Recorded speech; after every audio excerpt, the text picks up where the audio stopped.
Hello అండి, నా పేరు డాక్టర్ రమ్య బండి. అంకుర హాస్పిటల్లో నేను పీడియాట్రిక్ న్యూరాలజిస్ట్గా పనిచేస్తున్నాను. ఇవాళ మనం ఈఈజీ అంటే ఏంటో తెలుసుకుందాం.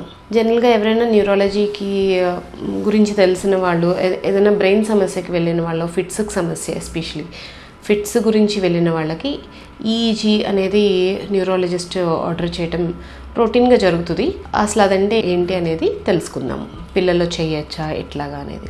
ఈఈజీ అంటే ఎలక్ట్రోఎన్సెఫలోగ్రామ్, దాన్ని ఫుల్ ఫామ్. సో ఇక్కడ మనము హార్ట్కి ఈసీజీ అని వినే ఉంటారు కదా. ఈసీజీ తీశారు, ఈసీజీలో ప్రాబ్లం ఉంది అని రొటీన్గా వింటూనే ఉంటాం. సో మనం ఈసీజీలో ఏం చేస్తాము, హార్ట్లో కరెంట్ ఎట్లా పాస్ అవుతుంది, దానిలో డిఫరెన్సెస్ ఎట్లా ఉన్నాయి ఏంటి అనేవి మెయిన్గా తెలుసుకుంటాం. అలాగే బ్రెయిన్లో కూడా కరెంట్ నడుస్తూ ఉంటుంది.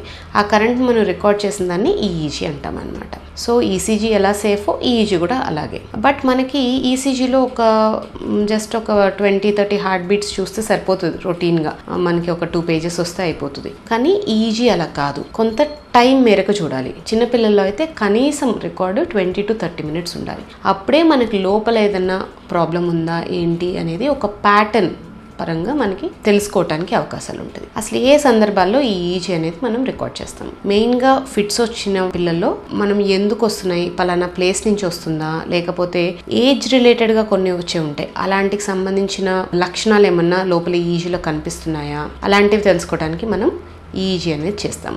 సో ఈజీ చేయటానికి మనకి దానివల్ల సైడ్ ఎఫెక్ట్స్ ఉంటాయా, చిన్నపిల్లల నుంచి పుట్టిన వాళ్ళ నుంచే చేయొచ్చా అంటే దానివల్ల సైడ్ ఎఫెక్ట్స్ ఏమి ఉండవు. మనం ఏమి సపరేట్గా దానిలోకి ఇస్తున్నది ఏం లేదు బాడీలోకి. ఆల్రెడీ ఉన్న ఎలక్ట్రిక్ దీన్నే మనం రికార్డ్ చేస్తున్నాం. సో దానివల్ల ఎటువంటి సైడ్ ఎఫెక్ట్స్ ఉండవు.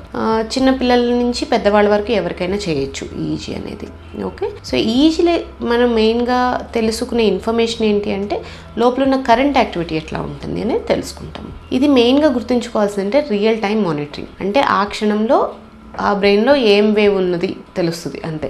ముందు జరిగిందో వెనక్కి జరిగిందో మనకి ఎట్లా ఉంది అనేది తెలుసుకోవడానికి ఉండదు. సో మరి రియల్ టైం మానిటరింగ్ అన్నప్పుడు అంటే ఆ టైంకి ఏమొస్తుందో అని తెలిసినప్పుడు మనం ఎందుకు రికార్డ్ చేస్తున్నామండి, ముందు ఎప్పుడో ఫిట్స్ అయిపోయినాయి కదా అంటే చాలా సందర్భాల్లో వాటి లక్షణాల మధ్యలో ఆర్ వచ్చే తత్వం ఉంటే లోపల నుంచి మనకు తెలుస్తూ ఉంటాయి. సో దానికోసమే మనం మెయిన్గా రికార్డ్ చేస్తాం.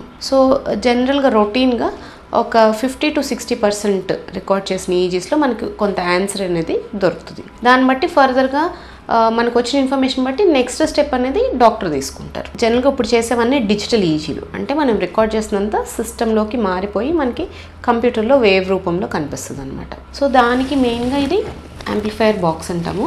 ఇలాగా వీటిని లీడ్స్ అంటాం అనమాట. మీకు కనిపిస్తున్నాయి కదా. అట్లా మనం బేబీ హెడ్ సైజ్ బట్టి, ఏజ్ బట్టి ఎన్ని పెట్టాలి ఏంటి అనేది మనం చూస్తాం అనమాట.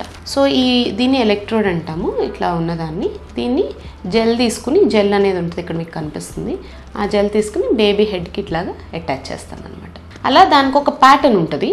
ఆ ప్యాటర్న్ బట్టి మనం బేబీకి ఎన్ని ఎలక్ట్రోడ్స్ పెట్టాలి ఏంటి అనే దాన్ని బట్టి మనం అటాచ్ చేస్తాం అనమాట. సో ఇన్ని వైర్స్ చూసి ఏ బేబీ కూడా పెట్టించుకోరు. పిల్లల్లో చేసే రికార్డ్స్ అన్ని నిద్రలోనే చేస్తాము.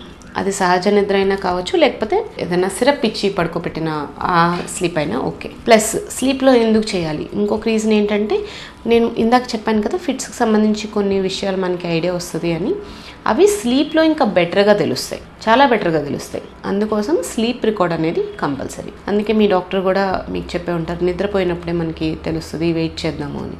సో దీనికోసం వీటి కారణాల కోసం మనం ఈజీ అనేది చేసుకుంటాం. ఇంకేమైనా మీకు సందేహాలు ఉంటే కామెంట్ సెక్షన్లో కామెంట్ చేయండి, ఆన్సర్ చేస్తాను.